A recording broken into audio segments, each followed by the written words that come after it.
বাঙালিদের পর্যটন কেন্দ্র কাছাকাছি দীঘা তোমরা সবাই আসো। তো আমিও আছি দীঘাতে, ওল্ড দীঘার ঠিক আগে ব্যারিস্টার কলোনি, যেটার হোটেলগুলো ঠিক ওখানে আছে ঝাউবনের মধ্যে। আর সামনে তোমাদের একটা জায়গা আজকে দেখাবো, হয়তো অনেকে দেখেছো বা অনেকে দেখোনি।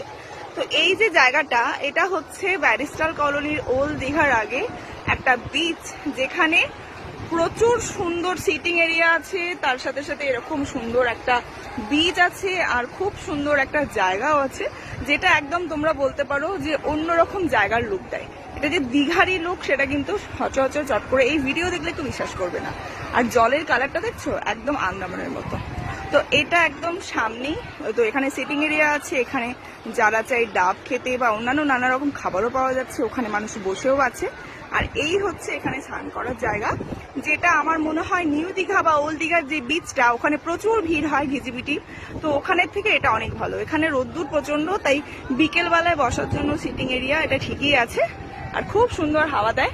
আর সামনে এখানে হোটেলগুলো আছে, হোটেল থেকে নেমে ওই দিকে চলে আসা যায়। আর তোমরা এরকমও চাইলে এই জায়গাতেও থাকতে পারো, কারণ এইখানে মোহনার দিকটা ঠিক ওইদিকে সোজা চলে গেলে মোহনার দিক পড়ে যাচ্ছে। তো যারা যারা জায়গাটা জানো কমেন্ট করো, আর যারা জানো না তাদের কেমন লাগলো যে দীঘায় এলে একটু নিরিবিলি থাকা যায়, তারাও কিন্তু কমেন্ট করে জানিও।